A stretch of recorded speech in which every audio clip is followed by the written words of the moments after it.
Today I have a very special guest joining me to talk about the benefits of wild game over farm-raised animals.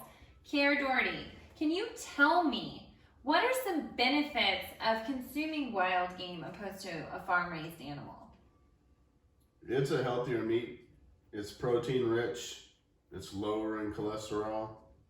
It's the most pure natural meat you can get. It hasn't been given medicine ever. No antibiotics, no growth hormones, no anything. You know, I've heard people refer to venison or feral hogs as having a gamey taste. Is this something that you've experienced? No. What causes that? Most of the time it would be the way the meat was handled.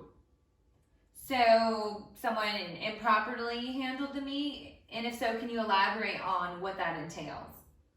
You have to cool the meat as soon as possible. You want to field dress your animal instantly. You want to get the meat pulled out of that animal instantly and get it chilled as soon as possible. The main thing is getting that meat out of the animal.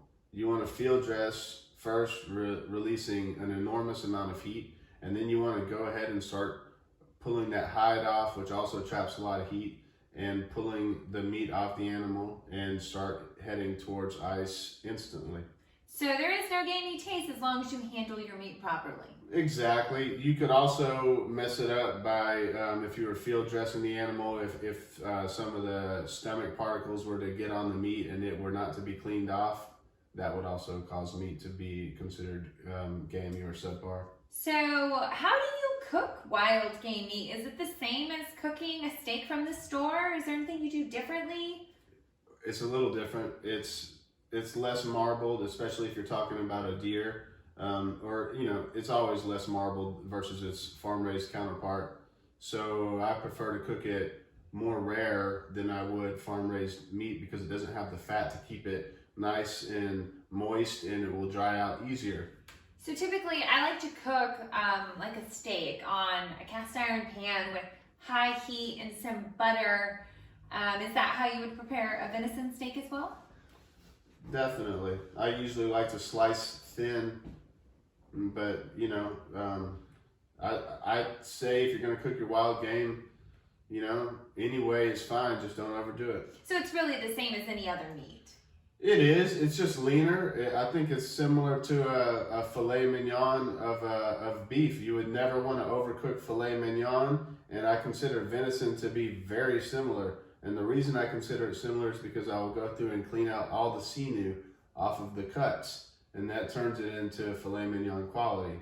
One thing that I think is funny is here in Texas, people often attribute feral hogs to being a nuisance and inedible, that it has a bad taste. But in Spain, for example, they consider, the black hog, is there a name for that?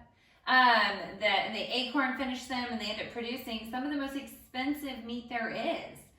So can you tell me about the wild boar in Texas? The meat's always been great for us.